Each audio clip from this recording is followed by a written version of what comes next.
የትኛው ዩኒቨርሲቲ ነው ተማሪዎች ቆሎ ካልበላም ብለው አመጹ የሚል ዜና ሰምታችኋል? ምግብ ይስተካከል ነው አይደል? እኛ የምናውቀው ወይ የጾም የፍስግ ይሰራልን ነው። ከሀገር ማውጣት በጣም ቀላል ነው። ከወጣ በኋላ ግን አንተ ከሀገር ትወጣለህ፣ አገር ግን ካንተ ውስጥ አትወጣም። በጣም ያስቸግራል። በቀላሉ መኖር የሚቻል አሁን እኛ ውጭ ሀገር የሚኖር ሰው የኩበቱ ሽታ ናፈቀኝ ምናምን ሲል እንስቃለን አይደል? አሁን ኩበት ምኑ ይናፍቃል? በደንብ ነው የሚናፍቀው። በነገራችን እሱ የሚገባ እዛ ስትሆን እንኳን ለመኖር እድሜው ሙሉ ጥሎ የሄደ ሰው ቀርቶ ለጥቂት ጊዜ የቆየ እንኳን ድሮ የሚንቃቸው ነገሮች በጣም ይናፍቁታል። ስትሰርቅ የነበርከው ሰው በሰረክበት እጅ መበቀል ከፈለክ ሰይጣንን መጽውትበት። ስለዚህ ስርቆትን በምጽዋት ተበቀለው፣ ዝሙትን በንጽህና ተበቀል። እንደገና የሚደረድር ሰው የሚደረድረው በየትኛው እጁ ነው? በቀኝ እጁ ነው። በቀኝ እጁ። ግራኝ የሆነ ሰው ያው ያርገው፣ ግን ብዙ ጊዜ ብዙ ሰው የሚደረድረው በምንድን ነው? በቀኝ እጁ ነው። ስለዚህ ኢየሩሳሌም ወይ አንቺን ብረሳ ቀኜ ምን ትበለኝ? አትታዘዘኝ። እጄ በገና ምደረድርባት እጄ እምቢ ትበለኝ። ወልድ ወመንፈስ ቅዱስ አሐዱ አምላክ አሜን። እናማት በስመ አብ ወወልድ ወመንፈስ ቅዱስ አሐዱ አምላክ አሜን። በስመ አብ ወወልድ ወመንፈስ ቅዱስ አሐዱ አምላክ አሜን። እንደ እግዚአብሔር ቅዱስ ፈቃድ በሚኖረን አጭር ጊዜ በመዝሙረ ዳዊት መዝሙር 136 ላይ በሚገኝ ኃይለ ቃል መነሻነት እንማራለን። የትምህርታችን ርዕስ የሚሆነው ጽዮንንም ባሰብናት ጊዜ አለቀስን የሚል ይሆናል። በባቢሎን ወንዞች አጠገብ በዚያ ተቀመጥን፣ ጽዮንን ባሰብናት ጊዜ አለቀስን። በአህያ ዛፎቿ ላይ በገናዎቻችንን ሰቀልን። የማረኩን በዚያ የዝማሬ ቃል ፈለጉብን። የወሰዱንም የጽዮንን ዝማሬ ዘምሩልን አሉ። የእግዚአብሔርን ዝማሬ በባዕድ ምድር እንዴት እንዘምራለን? ኢየሩሳሌም ሆይ ብረሳሽ ቀኜ ትርሳኝ፣ ባላስብሽ ምላሴ በጉሮሮዬ ይጣበቅ። ከደስታዬ ሁሉ በላይ ኢየሩሳሌምን ባልወድ። አቤቱ በኢየሩሳሌም ቀን እስከ መሰረቷ ድረስ አፍርሱ አፍርሱ ያሏትን የኤዶምን ልጆች አስብ። አንቺ ወራዳ የባቢሎን ልጅ ሆይ እንደ ተበቀልሽን የሚበቀልሽ የተመሰገነ ነው። ሕፃናቶችሽን ይዞ በዓለት ላይ የሚፈጠፍጣቸው የተመሰገነ ነው ይላል። ስለ ቃሉ የአምላካችን የእግዚአብሔር ስም የተመሰገነ ይሁን። በባቢሎን ወንዞች አጠገብ በዚያ ተቀመጥን፣ ጽዮንን ባሰብናት ጊዜ አለቀስን። የማረኩን የዝማሬን ቃል ፈለጉብን ይልና የእግዚአብሔርን ዝማሬ እንዴት በባዕድ ሀገር እንዘምራል? መዝሙር መዘመር አንፈልግም። አሁን መዝሙር የምንዘምርበት ጊዜ አይደለም ስለመባሉም ዘምሯል። አይገርማችሁም? አንዳንዴ መዘመር ስላለመፈለግም ለካ ይዘመራል። እና በባቢሎን ስላለው መከራ ስላለው ስቃይ እንግዲህ ኃላፊያቱን ብቻ ሳይሆን መጻኢውንም እግዚአብሔር ስለሚያሳየው እስራኤል ላይ ስለሚደርሰው ስደትና ምርኮ ነቢየ እግዚአብሔር ዳዊት የዘመረው መዝሙር ነው። በባቢሎን ወንዞች አጠገብ በዚያ ምን አለን? ተቀመጥን፣ ጽዮንን ባሰብናት ጊዜ ምን አለን? አለቀስን። እንግዲህ ባቢሎናውያን እስራኤላውያንን በግዞት ብዙ ስቃይ አድርሰዋል። መጀመሪያ እንዴት ነው እስራኤላውያን ባቢሎናውያን መጥተው እስራኤልን ለመመዝበር ኢየሩሳሌምን ለማቃጠል መነሻ አላቸው። ዝም ብሎ አይደለም። ይህንን የምናገኘው ሁለተኛ ነገሥት ላይ ነው፣ ምዕራፍ 20 ላይ። ሁለተኛ ነገሥት ምዕራፍ 20 ላይ ሊሞት ደርሶ 15 ዓመት ዕድሜ የተጨመረለት የአንድ ንጉሥ ታሪክ ተጽፎ ታገኛላችሁ። ማን ነው? ሕዝቅያስ ነው። ሕዝቅያስ እንደምታውቁት በጽኑ ደዌ ተመታ፣ ታመመ። ስለ ክርስቶስ የተነገረውን ትንቢት ለራሱ አድርጎ ተረድቶ ነው ይላሉ ሊቃውንት። ስለዚህ እግዚአብሔር ቀሰፈው፣ ታመመ። ነቢየ እግዚአብሔር ኢሳይያስ መጣ፣ በታመመበት ጠየቀው። ትሞታለህና ቤትህን አስተካክል ብሎ ገሰጸው። ከዚያ አለቀሰ፣ ንስሐ ገባ። ወደ ግድግዳው ዞሮ ወደ ቤተ መቅደስ አቅጣጫ ጸለየ።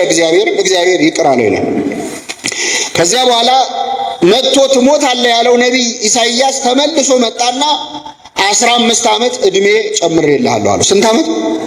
ከኔ ጋር ናችሁ? ስንት ዓመት? 15 ዓመት እድሜ ጨምሬልሃለሁ አለው። ደስ አለው። ከዛ በኋላ ንግስናውን ቀጠለ። ያን ጊዜ ባቢሎናውያን መጡ ሕዝቅያስን ሊጠይቁት ማለት ታሟል የሚለውን ዜና ሰምተው ከሩቅ ያው ያን ዘመን እንግዲህ ትራንስፖርትም የለም ብዙ ዓመት ፈጅቶባቸው ወደ ኢየሩሳሌም መጡ።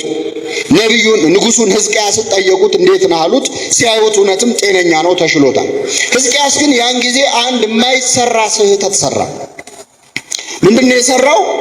ባቢሎናውያን ሊጠይቁት የመጡትን ሰዎች ካስተናገዳቸው በኋላ ላስጎብኛችሁ ብሎ እያዞረ የእስራኤልን ሀብት አሳያቸው ይላል። እያዞረ ያላቸውን ወርቃቸውን፣ ብራቸውን፣ እንቋቸውን በቤተ መዛግብት ያከማቹትን ሀብት እያዞረ የሁላችሁ የሁሉ ሀብት አለን እያለ ሀብታቸውን የእስራኤልን ሀብት ለእነማን አሳያቸው? ለባቢሎናውያን። አንድ አልቀረውም፣ አዙሮ አሳያቸው። መሳሪያዎቹን ሳይቀር አሳያቸው ይላል። የጦር መሳሪያ ማከማቻ ደግሞ ግምጃ ቤት አለ፣ ኑ ብሎ አዙሮ አስጎበኛቸው። ባቢሎናውያን ያንን አዩ። አይተው ጎብኝተው በልተው ጠጥተው ሲወጡ ነቢየ እግዚአብሔር ኢሳይያስ መጣ ወደ ሕዝቅያስ። ማን ነው የመጣው? እንግዳ መጥቶ ነበር ያለው። አዎ መጥቷል አለ። እነማን ናቸው? ባቢሎናውያን ናቸው። ሊጠይቁኝ መጥተው ነው። ምን አደረካት? ምን ነገርካቸው? ምን አሳያቸዋል? ያላሳዩአቸው አንድም ነገር የለም አለ። ምንም የቀረኝ የለም። ሀብታችንን፣ ስልጣናችንን፣ መሳሪያዎቻችንን አዙሬ ያሳይቻቸዋለሁ አለ። ነቢየ እግዚአብሔር ኢሳይያስ አዘነ። ማሳየት የሌለብን ነገር ነው ያሳየው። እነዚህ ሰዎች አሁን አይተው ሄደው በዛው አይቀሩም፣ ተመልሰው ይመጣሉ፣ ኢየሩሳሌምን ይዘርፏታል። ሀብት ንብረታችንን አሳይታቸዋል፣ ይዘርፏታል። ያንተን የልጅ ልጆች ባሪያዎች ያደርጓቸዋል፣ ጃንደረባዎች አድርገው አገልጋዮች አድርገው ያሰቃዩናል አለው። ሲለው እሱ የቀረው ስንት ዓመት ነው ሊሞት? ስለዚህ ችግር የለም አለ። እኔ ስንት ዓመት ነው የቀረኝ? በእኔ ዘመን ሰላም ነው አይደል? እንደዚህ የሚያስብ ሰው አለ። በእኛ ዘመን ሰላም ይሁን እንጂ ምንም ችግር የለም የሚል አለ። እና በእኔ ዘመን ሰላም ከሆነ ምንም ችግር የለውም አለ። ግን በዚያን ሰዓት መጥተው በጎበኙት ጉብኝት ቂም ውስጣቸው አድሯል። እንዴት ይሄ ሁሉ ሀብት በዚህ ሀገር ሊኖር ይችላል? እኛ ጋር የሌለ ነገር ይሄንማ መውሰድ አለብን ብለዋል። ያጠፋው ጥፋት ሕዝቅያስ ማሳየት ያለበት ሀብት ንብረቱን ሳይሆን ይህን ሀብት ንብረትን የሰጠው ማን ነው? እግዚአብሔርም ቢያሳያቸው ጥሩ ነበረ። ተመሳሳይ ንጉሥ እኮ አለ እንደዚህ ጉብኝት ያስጎበኘ ንጉሥ ሰሎሞን ታውቃላችሁ። ጠቢቡ ሰሎሞን ከሩቅ ሀገር አንዲት ንግሥት ልትጎበኘው መጣ ነበር ይላል አይደል? ማን ነች? ንግሥተ ሳባ፣ ንግሥተ አዜብ ወይም ንግሥተ ሳባ የምንላት ማክዳ ኢትዮጵያዊቷ የምንላት ይህ ሴት በመጣች ጊዜ እያዞረ ሀብቱን ንብረቱን አስጎበኛት አይልም። ምንድነው ያስጎበኛት? በእግዚአብሔር ቤት የሚያሳርገውን መስዋዕት ያሳያል። ባየች ጊዜ ነፍስ አልቀረላትም። አምላክህ አምላኬ ነው ብላ በእግዚአብሔር አመነች። ወደ ኢትዮጵያ የአይሁድ እምነት መጣ ማለት ነው። እና ብዙ ጊዜ እኛ ያለንን ነው ለሰዎች የምናሳየው እንጂ ያለንን ነገር የሰጠንን አምላክ አናሳይም። ሰዎች ሀብትህን፣ ንብረትህን፣ ስልጣንህን፣ ገንዘብህን ያዩ እንደሆን ይመቀኙሃል፣ ይቀኑብሃል። የምትበላውን የምትለብሰውን ያዩ እንደሆን ይጠሉሃል። እንዴት እሱ እንዲሆነ እንዴት እንዲሆኝ ይላሉ። ያንን ሀብት ያንን ጸጋ የሰጠህን አምላክ ካሳያቸው ግን አንተም ሳይሆን አምላክን ያውቃሉ። እና በዚህ ምክንያት ባቢሎናውያን ቂም ይዘው ነበረ። ይገርማችኋል፣ እንዳሰቡትም አልቀሩ። የተነገረው ትንቢት ተፈጸመ። ባቢሎናውያን ወደ እስራኤል መጡ። ሲመጡ ደግሞ ጎረቤቶች ኤዶማውያን ነበሩ። በጣም መጥፎ ሕዝብ በእውነት የእስራኤል ጎረቤት ናቸው። ኤዶማውያን ማለት እንግዲህ የኤሳው ዘሮች ናቸው። ያዕቆብና ኤሳውን ታስታውሳላችሁ። እና ጥሩ ሕዝብ አልነበሩም። እና እስራኤል እና ኢየሩሳሌም የምትዘረፍበትን ሁኔታ ለባቢሎናውያን ጋር ተሻርከው መንገድ አሳያቸው። አፍርሱት፣ ይሄን አፍርሱት እያሉ ኢየሩሳሌምን አስፈረሱ። በሙሉ ተሰብስበው እስራኤላውያን ተግዘው ወደ ባቢሎን ሄዱ። እንግዲህ ግዞት በጣም ከባድ ነገር ነው። በነገራችን ከቅኝ ግዛት የከፋ ነው። ቅኝ ግዛትና ግዞት በጣም ይለያያል። ቅኝ ግዛት ማለት ልክ ኢትዮጵያን መታ ጣሊያን ወራል ነበር። ልክ እንደዛ መጥቶ ወሮ አገሩን ማስተዳደር ነው። ግዞት ማለት ደግሞ ጣሊያኖች መጥተው ኢትዮጵያውያንን በሙሉ ሰብስበው አሰልፈው ወደ ጣሊያን ይዞ መሄድ። በእርግጥ በዚህ ዘመን ሰው ደስ ይለዋል ይመስለኛል። አስቸጋሪ ትውልድ ነው። ግን አግዞ ወስዶ እዛ ደግሞ እንደፈለግከው አትኖርም። በነገራችን የፈለግከውን አትበላም፣ የፈለግከውን አትሰራም፣ ደሞዝ አይከፈልም፣ ትለፋለህ፣ ሀብት ንብረት አታፈራም። ላብህን አውሮፓ እስከ ታች እስከ 9 8 ወደ ታች ባቡር አለ ገብተህ የምትሳፈርበት ፈረንሳይ ውስጥ ጣሊያን ውስጥ ብትሄዱ በጣም አስገራሚ ያንን የሰራው ማሽን አይደለም የጥቁር ላብ ያን ሲቆፍሩ የሞቱ ሰዎች አሉ ሰርተውም ደግሞ ገንዘብ አልተከፈላቸውም ወስደው ካሪቢያን አሁን ጃማይካ ምናምን እንላቸው ሀገሮች ወስደው ጥለዋቸው እዛ ሲኖሩ እንደው በእውነት የሰሩትን ግፍ እንዳያስታውሳቸው ማለት ነው እና መጋዝ በጣም ከባድ ነው እስራኤላውያን ተማረኩ ባቢሎን ሀገር ተወሰዱ ደህና ጉልበት ያላቸው ወጣቶች ለባርነት ተሸጡ ሴቶቹ ደግሞ ደንገጡር እንዲሆኑ የነገስታቱ ዕቁባት እንዲሆኑ ተመደቡ እና በዚያ የመከራ ጊዜ በባቢሎን ወንዞች አጠገብ በዚያ ምን አለ ተቀመጠ እንግዲህ እስራኤላውያን በብሉይ ኪዳን ስታዩ የትም ቦታ ወንዝ ዳር ነው የሚሰባሰቡት ጸሎትም የሚያደርጉት ጾምም የሚያውጁት መጽሐፈ ዕዝራ ላይ መጽሐፈ ነህምያ ላይ ብትሄዱ ሐዋርያት ሥራ ላይ ብትሄዱ ወንዝ ዳር መሰባሰብ በጣም የተለመደ ነውና በባቢሎን ወንዞች አጠገብ በዚያ ተቀመጥን አሉ ሀገራቸው አይደለም ያሉት በሰው ሀገር ነው ያሉት ፈልገው አይደለም እዛ ስፍራ የመጡት በባቢሎን ወንዞች አጠገብ በዚያ ተቀመጥን ኤፍራጥስና ጤግሮስ የሚባሉ ወንዞች አሉ በባቢሎን ወንዞች አጠገብ በዚያ ተቀመጥን ጽዮንን ባሰብናት ጊዜ ምን አለ አለቀስን ኢየሩሳሌምን ባሰብናት ጊዜ አለቀስን ከሀገር መውጣት በጣም ቀላል ነው ከወጣ በኋላ ግን አንተ ከሀገር ትወጣለህ ሀገር ግን ካንተ ውስጥ አትወጣም በጣም ያስቸግራል በቀላሉ መኖር የሚቻውን እኛ ውጭ ሀገር የሚኖር ሰው የኩበቱ ሽታ ናፈቀኝ ምናምን ሲል እንስቃለን አይደል አሁን ኩበት ምኑ ይናፍቃል በደንብ ነው የሚናፍቀው በነገራችን እሱ የሚገባ እዛ ስትሆን እንኳን ለመኖር እድሜው ሙሉ ጥሎ የሄደ ሰው ቀርቶ ለጥቂት ጊዜ የቆየ እንኳን ድሮ የሚንቃቸው ነገሮች በጣም ይናፍቁታል እያንዳንዱ ነገር ይናፍቃል ማህበራዊ ህይወቱ ይናፍቃል በማታውቀው ሀገር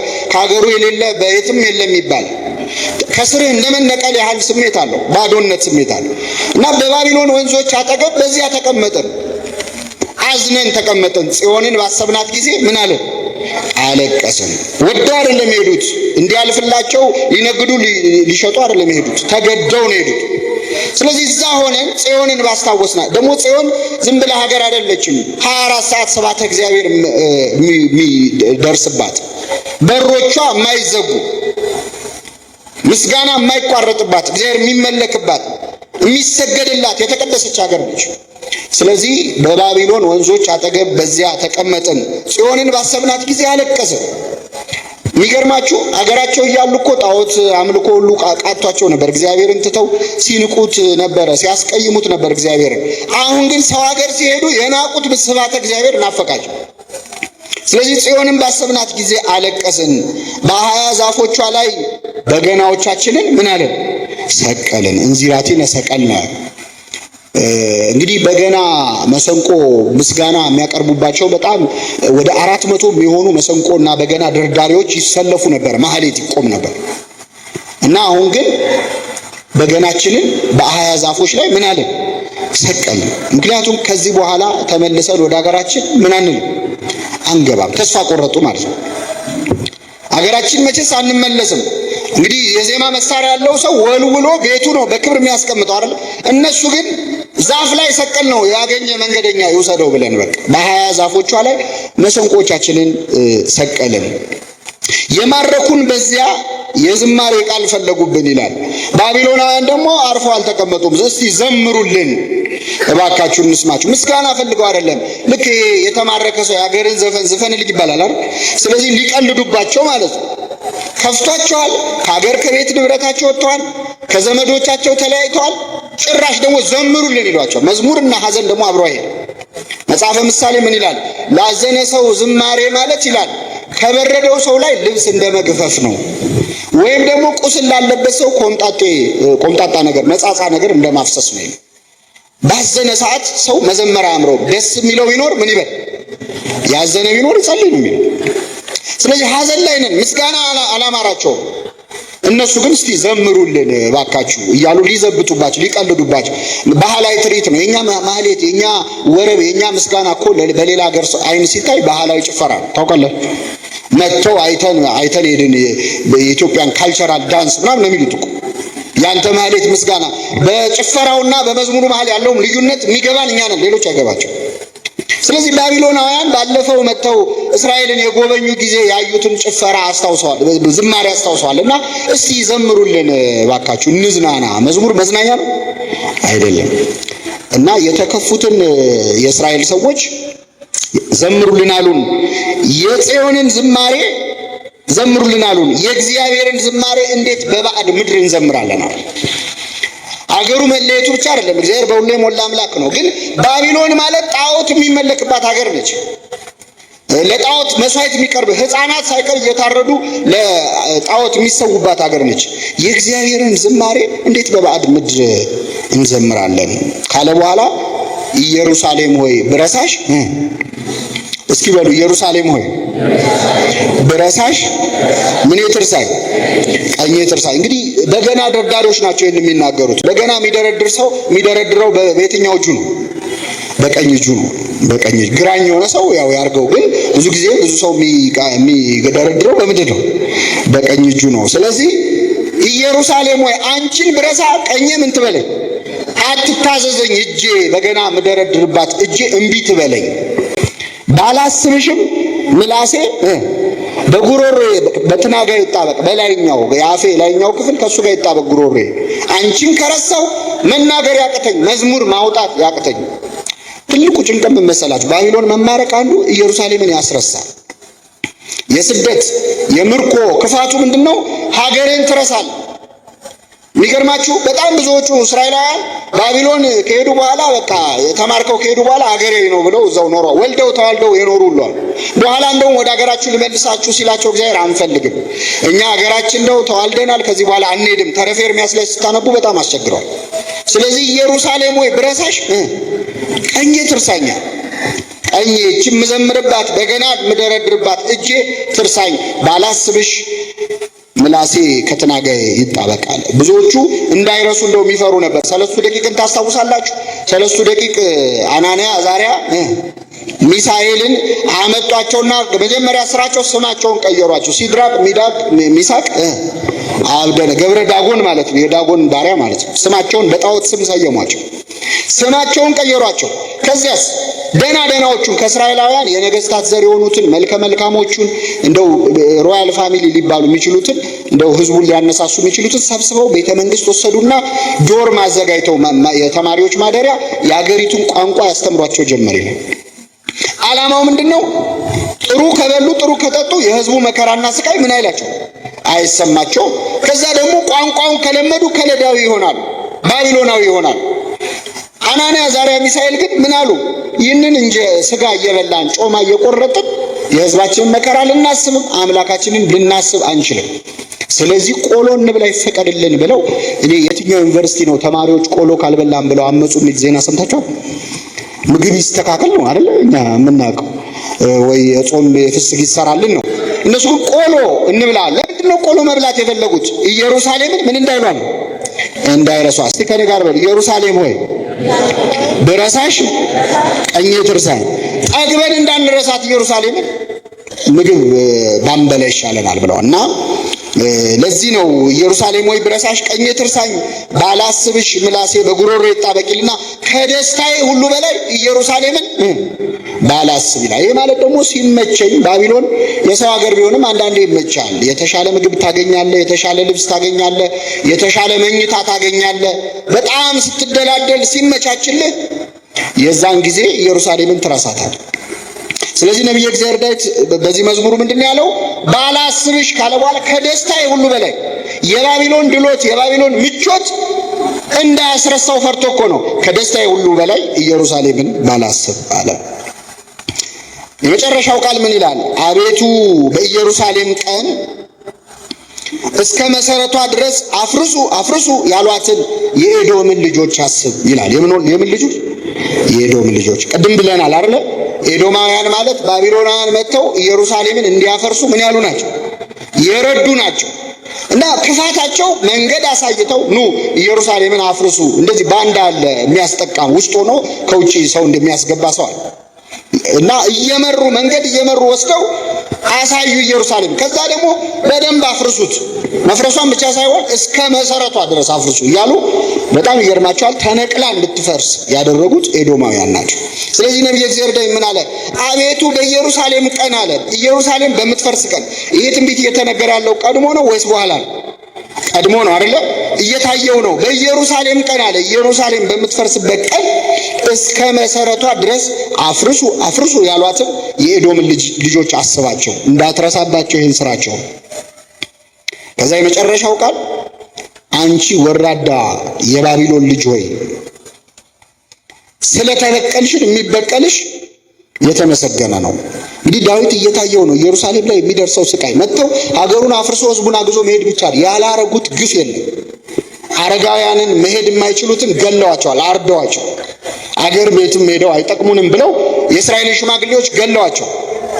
ህፃናቱን እያነሱ ከድንጋይ ጋር እያጋጩ ይፈጠፍጡና ይገሏቸዋል፣ ህፃናቱን ማለት። ስለዚህ ዳዊት ታየው እንደተበቀልሽን የሚበቀልሽ ምን ያለ ነው? ሰው እኮ ይጨክናል በዚህ ደረጃ። በነገራችን ላይ ህፃን ልጅን አሁን እንዴት አለት ላይ መፈጥፈጥ በዘመናችን እያየን አይደለም እንዴ? ሰው መልአክም ሰይጣንም መሆን ይችላል።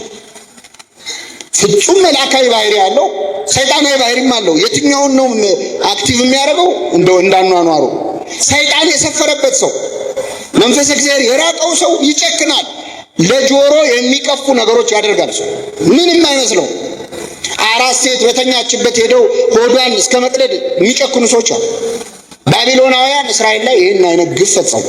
ስለዚህ አያቸው ህፃናትን፣ የእስራኤልን ህፃን እያነሱ ከአለት ላይ ሲፈጠፍጡ አየና ምን አለ? አንቺ ወራዳ የባቢሎን ልጅ ሆይ እንደተበቀልሽን የሚበቀልሽ የተመሰገነ ነው። ህፃናቶችሽን ይዞ በአለት ላይ የሚፈጠፍጣቸው የተመሰገነ ነው። እኛ ላይ ያደረግሽውን በአንቺ አድርጎ ቢያሳይሽ እግዚአብሔር እያለ ነው። እናድርግብሽ ማለት አይደለም፣ እንዲሰማሽ እንደው ባየሹ። ይሄ ማለት እያያቸው ነው ባቢሎናውያን በምን ደረጃ እስራኤላውያን ላይ እንደጨከኑ ማለት ነው። እንዲህ ካለ መከራ ይሰውረን እግዚአብሔር። በባቢሎን አጠገብ ወንዞች አጠገብ በዚያ ምን አለ? ተቀመጥን። ጽዮንን ባሰብናት ጊዜ ምን አለ? አለቀሰ። እንግዲህ ነቢየ እግዚአብሔር ዳዊት የዘመረው መዝሙር በትክክል ተፈጽሟል። እስራኤል ወደ ባቢሎን ሄደዋል። 70 ዓመት ተሰቃይተዋል። 70 ዓመት ሙሉ ተቆጣቸው እግዚአብሔር። ከ70 ዓመት በኋላ ግን ወደ ሀገራቸው ተመለሱ። ለ70 ዓመት የኛ አባት ሊቀ መላእክት ቅዱስ ሚካኤል ቆሞ ያማልድ ነበረ። በየ5 ዓመቱ በ10ቱ 40ቱ ትንብልና እንላለን አይደል? በ14ቱ ምልጃዎች እንላለን። 70 ዓመት ውስጥ በየ5 ዓመቱ 14 ጊዜ ማለት ነው ቆሞ የማትምራቸው እስከ መቼ ነው? 70 ዓመት ሙሉ የተቆጣቸውን የኢየሩሳሌምና የእስራኤል ከተሞች የማትምራቸው እስከ መቼ ነው? ማር እንጂ እያለ ቅዱስ ሚካኤል ይለምን ነበረ። በ70ኛው ዓመት ትንቢተ ዳንኤል ምዕራፍ 1 ቁጥር 12 ላይ እንደተጻፈው እግዚአብሔርም ከኔ ጋር ይነጋገር ለነበረው መልአክ በሚያጽናና በመልካም ቃል ተናገረው።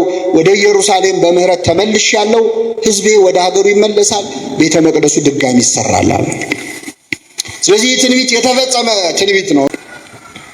እኛ ከቤተ ክርስቲያን ወጥተን በባቢሎን ውጥንቅጥ ዓለም ላይ በኃጢአት እንድንማረክ መንገድ እየመራ ያመቻቸ ኤዶማዊ ወይም የኤዶም ልጅ ማን ነው? በእኛ ህይወት ውስጥ ምንድነው እኛን ከቤተ ክርስቲያን ያራቀ? መንገድ እየመሩ በባቢሎን እጅ ውስጥ እንድንወድቅ ያደረጉ እነማን ናቸው? ምንድነው የጣለ አለ? እናውቃቸዋል። ጓደኞቻችን ሊሆኑ ይችላሉ ከቤተ ክርስቲያን ያወጡ። መንገድ መርተው ና ብለው ዲያብሎስን ባቢሎንን ጠርተው መንፈሳዊ ህይወታችን ያፈረሱ ሰዎች ይኖራሉ። ሰይጣን ሊሆን ይችላል፣ ስራችን ሊሆን ይችላል፣ ውበታችን ሊሆን ይችላል፣ ገንዘባችን ሊሆን ይችላል። እሱ ኤዶም ነው፣ የኤዶም ልጅ ነው። እስከ መሰረቷ ድረስ አፍርሶ ያሉትን ይል እስከ ምኗ ድረስ ማለት መሰረታችን እኛ ሃይማኖታችን ነው አይደል? ሃይማኖት እስክትክድ ድረስ ደግሞ ሊነቅሉ የሚሞክሯል። አፍርሱት የሚሉ ኢየሩሳሌምን ሊያጠፉ ያንተን ህይወት ከቤተ ክርስቲያን ነቅለው ሊያወጡ የሚሞክሩ ሰዎች አሉ። አስባቸው፣ እኛ ላይ የሰሩትን ያጋንንትን ሴራ እባክህ ጌታ ሆይ አስብ። መጨረሻው ቃል አንቺ ወራዳ የባቢሎን ልጅ ሆይ እንደተበቀልሽን የሚበቀልሽ የተመሰገነ ነው። እንደተበቀልሽን በሉ እስኪ። የሚበቀልሽ ምን ያለ ነው? የተመሰገነ ነው። የባቢሎን ልጅ ዲያብሎስ ነው፣ ኃጢአት ነች። እንደ ተበቀልሽን ማለት ኃጢአት እኮ ተበቅሎናል። መስራት የማንፈልገውን ብዙ ክፉ ነገር ሰርተናል። አልሰራን? ተጫወተብን ሰይጣን በስጋችን ላይ ሰልጥኖ። የባቢሎን ልጅ ሰይጣን ኃጢአት በእኛ ላይ ሰለጠነ። እንደ ተበቀልሽን የሚበቀልሽ የተመሰገነ ነው ማለት ምን ማለት ነው? እኛን በኃጢአት እንዳሰቃየሽን በንስሐ የሚያሰቃይሽ ምን ያለ ነው? የተመሰገነ ነው። ቅዱስ ጳውሎስ ምን ይላል? መታዘዝ በተፈጸመች ጊዜ አለመታዘዝን ልንበቀል ተዘጋጅተናል ይላል። መታዘዝ ምን ባለች ጊዜ ምን ማለት ነው? ኃጢአት በሰራበት ቦታ ሰውነት ጽድቅ ለመስራት ተዘጋጅተናል። አለመታዘዝን ልንበቀል። ስትሰርቅ የነበርከው ሰው በሰረክበት እጅ መበቀል ከፈለክ ሰይጣንን መጽውትበት። ስለዚህ ስርቆትን በምጽዋት ተበቀለው፣ ዝሙትን በንጽህና ተበቀል። መታዘዝ በተፈጸመች ጊዜ አለመታዘዝን ልንበቀል ተዘጋጅተናል። ንስሐ መግባት ማለት ለካህናት መናዘዝ ብቻ አይደል፣ እሱ አንዱ ሂደት ነው። ከዛ በኋላ ግን በሰራነው ኃጢአት ልክ መልካም ስራ መስራት። ሲሰርቅ የነበረ ይመጽውት፣ ሲጠጣ ሲበላ የነበረ ይጹም፣ ዝሙት ሲሰራ የነበረ ይስገድ፣ ይውደቅ፣ ይነሳ። ቤተክርስቲያንን ሲያፈርስ የነበረ ያንጽ። ይሄ የንስሐ ትክክለኛ ምልክት ነው። አቤቱ እንደ ቸርነት መጠን ማረኝ፣ እንደ ይቅርታ ብዛት መተላለፌን ደምስስ ሲልና ወደ አንተ እመለሳለሁ፣ ኃጢአተኞችም ወደ አንተ ምን ይላሉ? ይመለሳሉ። አስተምራለሁ፣ ትእዛዝን አስተምራለሁ ይላል። ቅዱስ ጴጥሮስንም ጌታ ምን አለው? ዶሮ ሳይጮህ ስንቴ ትክደኛለህ? በተመለስክ ጊዜ ወንድሞችን አጽና አለው። ምን ባልክ ጊዜ? ይሄ ማለት ከንስሐ በኋላ የምንሰራቸው በጎ ስራዎች ማለት ነው። እግዚአብሔር የሰራነውን ኃጢአት በምንሰራው በጎ ስራ እንድንበቀል በቸርነቱ ይርዳን። አንቺ ወራዳ የባቢሎን ልጅ ሆይ እንደ ተበቀልሽን የሚበቀልሽ የተመሰገነ ነው። አንቺ ኃጢአት ሆይ እንደ ተበቀልሽን በንስሐ የሚበቀልሽ ሰው የተመሰገነ ነው። ሕፃናቶችሽን በአለት ላይ ይዞ የሚፈጠፍጣቸው ሰው የተመሰገነ ነው። ይህ ማለት ደግሞ ምንድን ነው? ሐዋርያው ያዕቆብ ምን ይላል? ምኞት ጸንሳ ኃጢአትን ምን ትላለች? ትወልዳለች። ሰው በህሊናው ምኞት ኃጢአትን መመኘት ሲጀምር ጸነሰ ማለት ነው። ከዚያ የኃጢአት ምን ይላል? ይወለዳል። ተወልዶ አይቀርም። ምን ይላል? ያድጋል። እየጠባ እንክብካቤ እየተደረገለት ያድጋል። አንድን ኃጢአት ገና ስናስበው በሐሌው እያለ በሐሳብ እያለ ተጸነሰ ይባላል። ስንሰራው ምን አለ? ተወለደ ይባላል። ደጋግመን ስንሰራው እያሳደግነው ነው። ወዮላቸው በዚያን ጊዜ ለእርጉዞችና ለሚያጠቡ ወዮላቸው ይላል። ኃጢአትን ጸንሰው ወልደው ለሚያሳድጉ ሰዎች ወዮላቸው ማለት ነው። ሕፃን የሚባለው አሁን መስራት የጀመርነው ትንሽ ኃጢአት ነው። ሕፃናቶችሽን በአለት ላይ ምን የሚላቸው?